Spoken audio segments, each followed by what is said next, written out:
What's up, guys? It is the 17th of January, and hopefully, I'm hoping this one goes out to your email because we've been trying to get that put together to go. But we'll see. Ultimately, I have relocated my license. I was with Security National Mortgage Company. Those who probably already know this are like, yes, we know this, Aaron. But I was there. Awesome people, phenomenal. I appreciate all you guys. I loved being able to pick up the phone and get an answer immediately. Anything I needed, they always took care of me.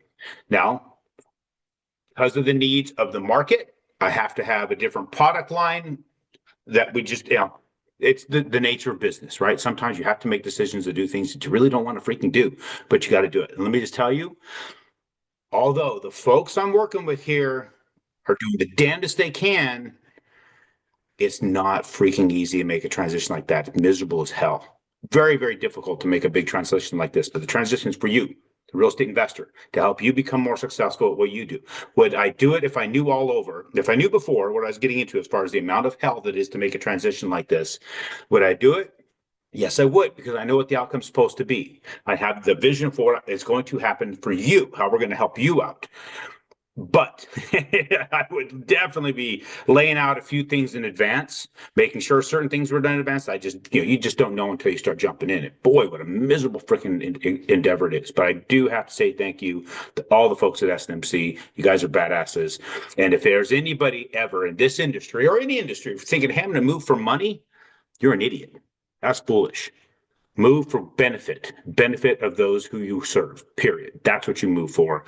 But if you're moving for, hey, I'd probably make a few more dollars, that's a stupid freaking reason to move. Anybody talks to me that kind of stuff, you're just being led around. It's kind of like chasing interest rates, right? If you're a person that says, hey, I'm going to find you the best interest rate, that what's make a good lender. Well, don't call me. Don't call any actual loan originator that understands real estate investing.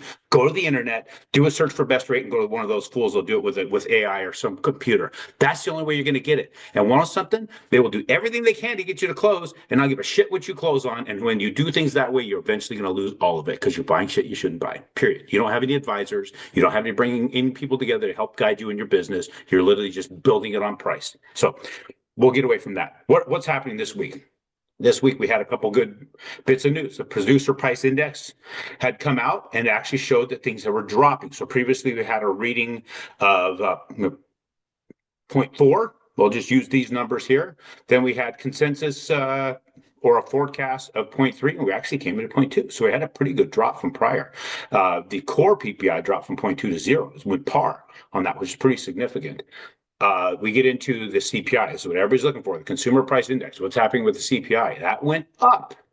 So we went from 0.3, went up to 0.4. So we had 0.4% increase. So that's going up. The core CPI, that stayed flat from what was anticipated, but actually dropped from the prior. Then when you get into retail sales actually went down. People not spending as much money. So that's kind of interesting. You take out autos, that also went down a little bit. Initial jobless claims went up. They went above what was anticipated, and they went up from the previous reading. The previous reading was actually quite a bit lower, and it jumped up from there. Continuing claims actually dropped. So what people continuing to file for unemployment had dropped. So we have a little bit of improvement there. Housing starts are up. Building permits are up just a little bit. So we're having some sort of, we see here, industrial production is up, capacity utilization is up. So using more of their capacity. So it's not like people are sitting around not doing anything, or they probably are, but not as many according to the readings. So that's where we sit on that. So we're always, of course, the CPI is the big thing. What's everybody looking at as far as how's inflation impacting things? What's that doing to our economy? Well, I was at the high school this week speaking for Career Day, and there's only so much you can tell about being a loan originator. Nobody gives a shit about a loan originator. So I wanted to take the information I had and help them understand things that I do to help you, the real estate investor, understand where things are going, so you make a decision about your business. And one of the things we talked about was inflation. I asked them, what is inflation? And just multiple people in the different hours I was speaking had said, well, it's the fact that we have too much currency in the economy. So literally they got it. And if you don't got it, the high schoolers are getting it. Some of them are, at least. And it was exciting to me to see that was the case, because then I showed them, say, here's what we got. You guys take a look at this here. This is an 1888 gold piece, 1 ounce of gold minted for $20. That's what it says on the back right here. U.S. United States of America, $20. 1 ounce of gold for $20 in 1888. Now, what's interesting is that is the same as what this is, minted for $20. But are these two the same? Do they spend the same? Well, if you're an idiot, they spend the same. But this, just in the weight alone, $2,700, just in the weight of this, just in the gold weight, is $2,700. How many of these does it take to get that? You have to do that math yourself. But then you look at it being an 1888 gold piece. I mean, you see them ranging anywhere from $4,000 to $20,000, depending upon their minting. Now, being the fact that I'm touching it is not a $20,000 gold piece. This one's probably about 6 or 7. So how many of these to get this specific piece of gold, right? So why is that? Why is this, even in just in minted weight, why is it not $20? Because there's only so many of these they printed. But this is not really $20 because they printed so effing many of them. That's the whole thing. It's when you have too much of it, does it become worth a lot less? Now, let's translate to interest rates, that particular thing here. So let's go over to my charts and let's just share with you how that translates over. So what we have here, let's just go back and let's just expand this chart out significantly. We're going to go to this all button. I'm going to have to shrink this down, do a little bit of movement here. So here we show, it's interesting, I can't show all the way to, well, this is frustrating. What I'm going to do is I'm going to move it to a different screen so I can play with it a little bit more because it is not wanting to play by the rules.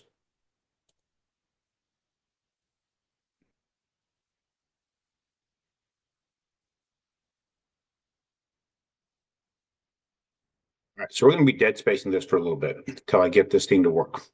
Because what I wanted you to see is what these charts, how that affects the charts to actually have too much in place at any given time. So me trying to sit here and talk a little bit while I show you this gets to where you as the watcher are like, this is stupid. So I might even do some editing here. It's probably what I'm having to do.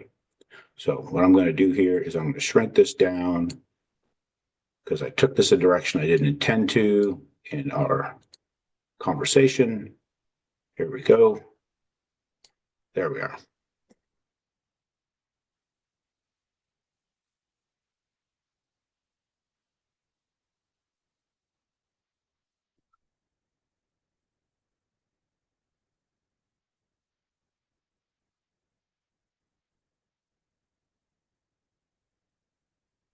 So this is what I mean by that.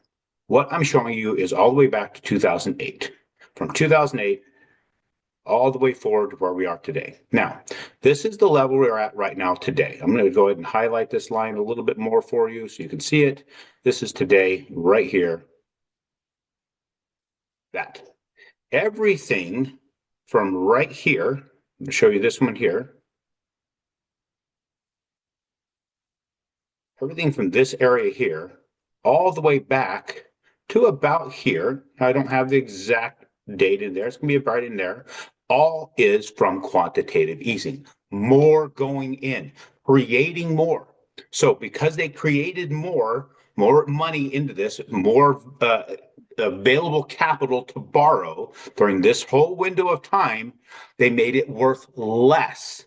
Therefore, the rates dropped down because there was so much of it. They're trying to get it out there. It's like going to an auction and being with 200 people, or basically being the only person in the auction, wanting one item, there's 200 of those items. It's a very, very cheap item. That's what they did. They made it very, very, very cheap during this window because we took public capital or created capital, which is what they did here, created it and threw it out there. Then when they stopped doing that, which was right here in November or October 2021, is when they stopped doing that. By stopping doing that, they started shrinking what was available. So then it was like taking away items at the auction and adding more people into the crowd to bid on that. So the fewer you have to bid on, the more people bidding on it, the more expensive it became. Therefore, with more people demanding money to buy properties, with less and less money available, the rate goes up, the cost goes up for that rate. And anybody who investing into it above this period of time was being invested into it with diluted capital. Now that that's shrinking, it's less capital. Now we're in the interest rates prior, right in the same area back here as it was back in 2008, right there. We're actually matching up with the interest rates back in 2001 too. So look, right here, we're matched up with that. That is the value of the security back before they started doing quantitative easing, that in that range. That's what the normal the investing public would have done. So we're going to be in a similar spot now. So I'm going to go ahead and zoom in to the last year. We're going to expand this out, and we're going to put our lines back in that we normally talk about so you can see where I believe we are heading. So this is where we're heading, in my opinion. Again, this is just an Aaron Chapman opinion. So this is the day, this line here represents the day they announced quantitative easing. The end of this block is the day that the end of trading that day. So this is a barrier as far as our valuation of this security. I believe this is where we come back to. We're heading back up into these areas, that this is our barrier. This is our ceiling. We're not going to get above that. Look at that. Look at this history. All the way back here, at this point here in October of 2022, this was our ceiling. It's maintained that spot. When people say when are rates going to go back down to what they were pre-2021, we're not going to see it unless we have more printing. Right now we have this. We have something that has a little bit more value to it. That's why the rates are where they're at. So if you're the type of person that's wondering when the rate's going to get there, they're not going to get there, guys. I don't believe that's going to happen. So let's not put ourselves in a position to wonder. Let's just get deals. Underwrite your transactions, underwrite your purchases right now with current rate. And can you keep it rented and pay the mortgage and get a little bit of cash flow and raise your cash flow? And then because you're raising rents, is it going to appreciate at least 2.5%? Is those things going to happen? If they are, you should look at heavily look at purchasing that. But if you're trying to buy something based upon cash flow, trying to shop around to find the interest rates you're going to get to the best cash flow, you're not an investor. You're an opportunivore. You should probably get the fuck out of it and go do something else. That's just my thought process on it. Now, if you want to be serious about real estate investing, you want to be serious about how you should structure it, get your LLCs right, get your entities right, call me, 602-291-3357. Let's talk. That's it. Get a hold of me. Quit messing around with these other guys that have no idea why I just told you what I just told you. They're not going to be able to figure it out. But call me. We'll structure it out for you. Know what your goals are. Make sure you get there. Appreciate you guys. We'll talk to you on Tuesday.